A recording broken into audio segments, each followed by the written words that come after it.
안녕하십니까. 하이퍼림입니다. 자, 올해 이제 특히 2024학년도로 들어가면서 재수생의 숫자가 꽤나 많이 증가하고 있다. 이 점 다 알고 계실 것 같습니다. 그렇기 때문에 뭐 내가 재수생이라고 해서 재수생이 많이 늘었으니까 나도 재수생이니까 무조건 유리하다. 이렇게 볼 수는 없고요. 특히 재수생 중에서 상위권 학생들의 비율이 숫자가 매우 증가한다는 것은 현재 고등학교 졸업 예정자이거나 재수생들 모두에게 다 어려운 부담감이 될 수밖에 없습니다. 또 입시의 방향성이 정시의 비중이 증가하고 또 의학계열에 대한 선호도가 높아지면서 특히 검정고시 출신자의 학생들의 비율이 증가하고 있다는 점, 이것도 아마 알고 계실 것 같고요. 2023학년도 수능 지원자 중에 검정고시 비율이 약 3.1%였는데 올해 2024학년도 검정고시 출신자 지원자의 비율이 3.6%로 0.5% 약 2,700명 정도 비율이 늘었어요. 근데 이게 검정고시 비율이 전체 비중에서 3.6% 적은 비율처럼 보이지만 실제 검정고시 출신자들이 서울대나 연세대, 고려대나 의대나 치대나 약대에 합격하는 비율을 보게 되어지면 상당히 실제 지원자들에 비해서 합격 비율이 매우 높다는 점, 이 점도 우리가 주목할 점이라고 말씀을 드릴 수가 있고, 주로 검정고시 학교를 자퇴를 결정하는 시기가 대부분 고등학교 1학년 때 자퇴 비율이 한 50% 정도 되더라고요. 그만큼 고등학교 1학년 때 자퇴를 결정하는 이유들 중에 하나가 대학에 입학을 해서 고등학교에 입학을 해서 중간고사, 기말고사 시험을 보고 나면 내신 성적이 나오고, 그럼 내신 성적이면 사실상 고등학교 1, 2, 3학년 학생부 교과, 학생부 종합으로 대학을 가는 선이 딱 결정이 되죠.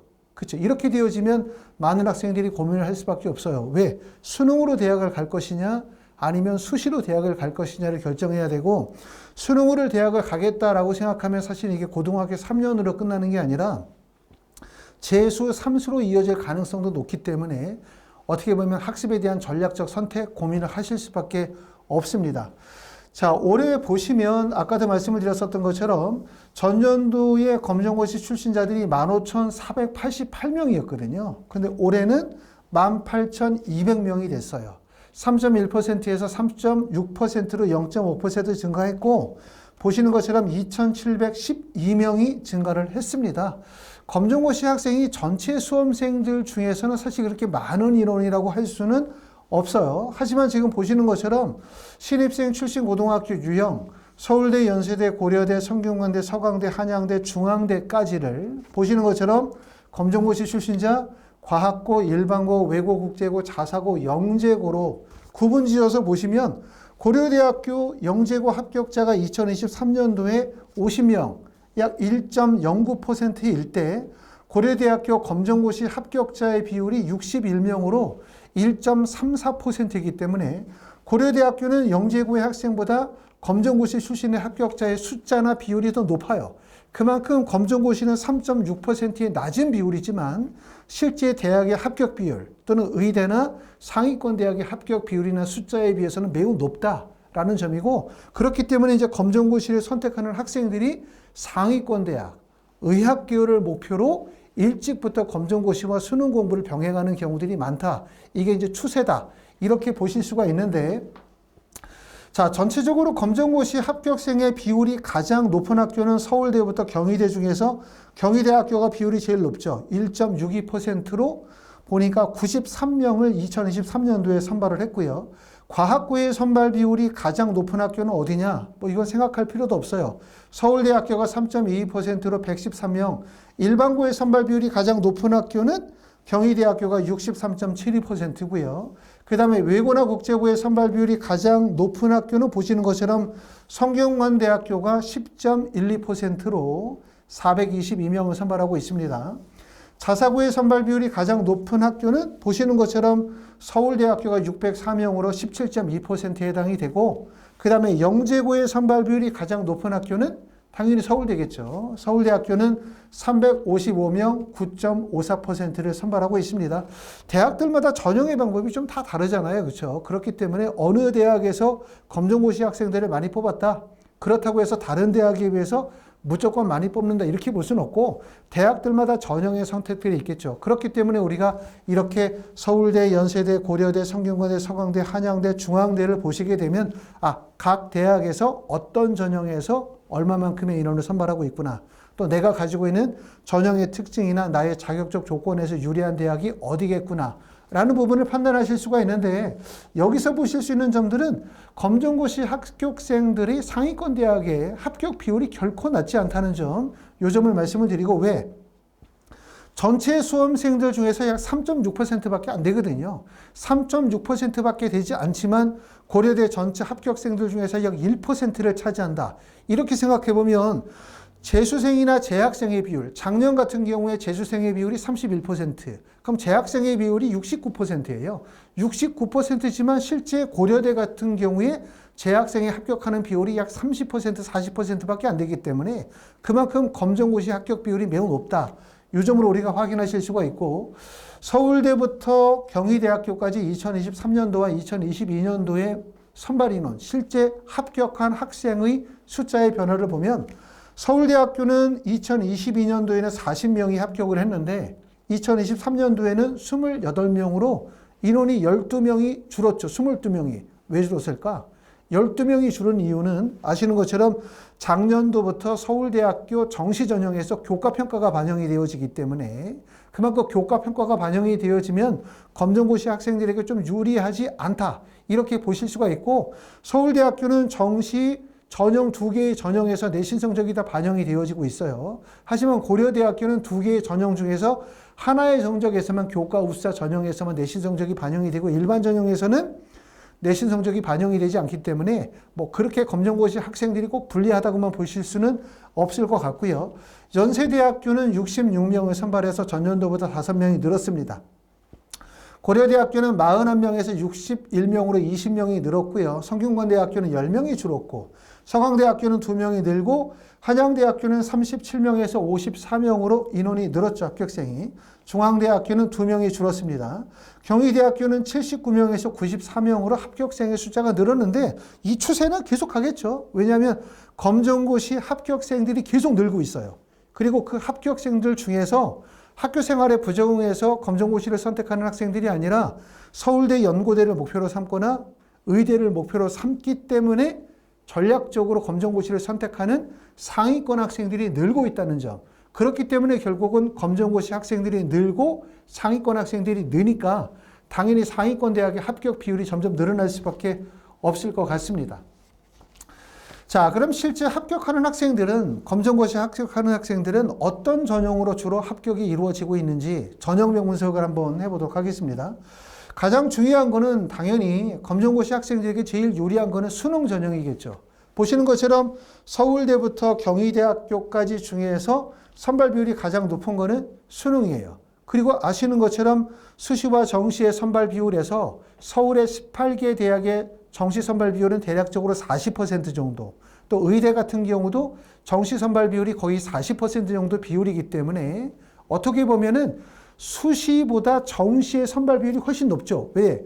수시는 전형이 세분화되어져 있기 때문에 학생부 교과, 학생부 종합전형, 거기다 논술 전형, 그 다음에 고른기회 전형까지 생각을 해보면 실제 비율은 60%라 하더라도 학생부 교과, 종합, 논술, 고른기회로 전형이 세분화되어져 있고, 하지만 정시는 선발 비율이 40%인데 그 40%의 대부분이 일반 전형 수능 위주의 전형에 해당된다라고 볼 수 있기 때문에 정시 비율이 40%라 수시보다 적은 것처럼 보이지만 실제로는 정시 비율이 더 넓어요. 더 넓다. 이렇게 보실 수가 있고, 서울대학교도 지금 보시면 합격생이 수능으로 16명이 붙었고 학생부 종합전형으로 8명이 붙었어요. 그러니까 학생부 종합전형에 해당되는 서울대나 연세대 같은 경우는 학생부 종합전형으로 검정고시 학생이 꼭 대학을 갈 수 있다.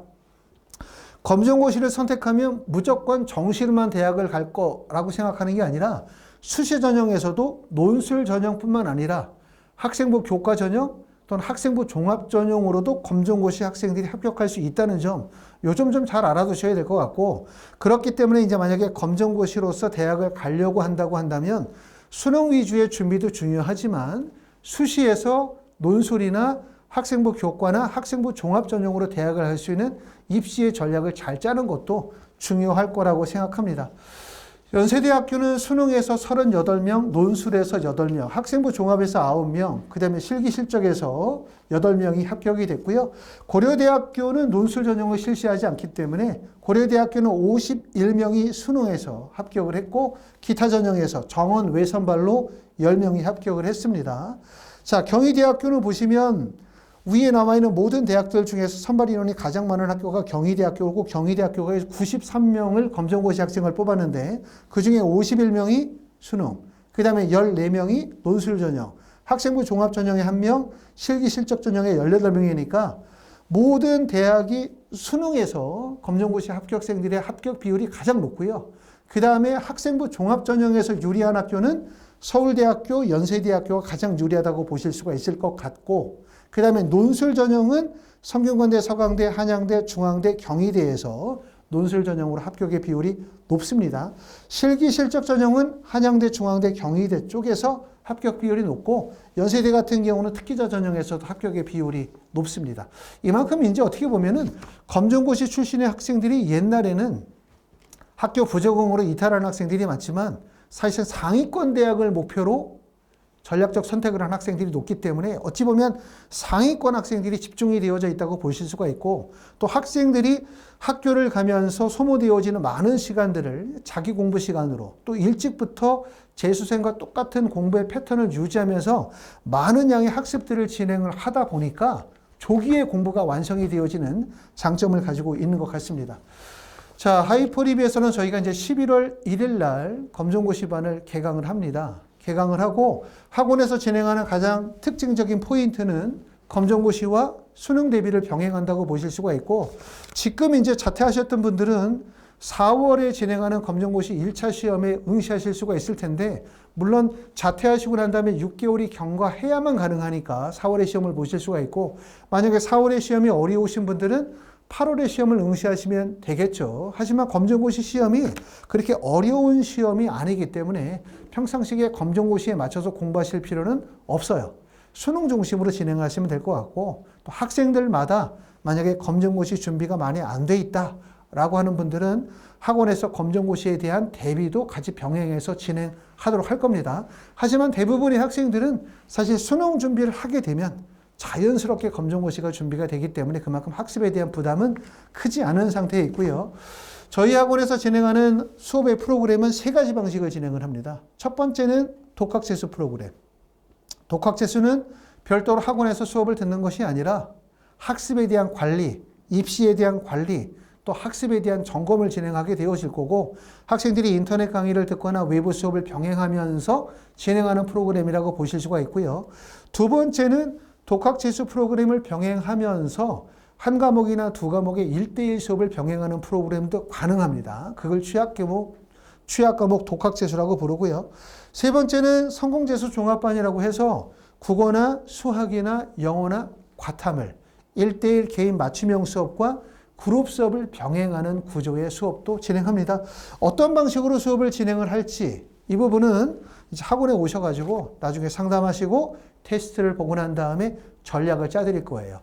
지금쯤 이제 검정고시로 해서 공부를 하시는 분들은 사실 목표가 내년이겠죠. 내가 2025학년도에 대학을 간다. 이거지 뭐 올해 하고 내년에 좀 준비하고 난 다음에 내후년에 대학 간다. 이렇게 볼 수가 없기 때문에 우리에게 남아있는 시간이 사실상 한 1년 정도 시간이 있는 거죠. 그 정도 시간이면 충분하다고 생각합니다. 그렇기 때문에 거기에 맞게 올바른 전략을 수립해서 진행하도록 할 거고요. 자, 학원에선 이렇게 학생 맞춤 1대1 수업 3단계 프로그램을 운영하고 있고 여기에 맞춰서 학습의 공백을 최소화할 수 있는 학생 맞춤 수업 프로그램. 학생들이 이제 학교를 다니다가 자퇴를 하고 다시 또 재수를 해서 대학을 가는 과정들 또 검정고시 준비를 같이 병행하는 과정이기 때문에 학습의 빈틈이 발생이 되어지지 않도록 하기 위해서 이렇게 학생 맞춤형 프로그램들이 반드시 필요하고요. 학생의 학습 수준에 맞는 1대1 수업 또 공부의 자신감과 성취감을 향상시킬 수 있는 프로그램을 병행하고 있습니다. 세 번째는 학생관리, 생활관리, 그 다음에 이제 심리적 상담을 꾀하는 프로그램인데 오랜 기간 동안 저희가 이제 이렇게 검정고시 학생들을 대상으로 해서 이런 검정고시 재수 프로그램들을 병행해 왔기 때문에 학원에는 거기에 맞게끔 전략적 프로그램들을 잘 운영을 하고 있습니다.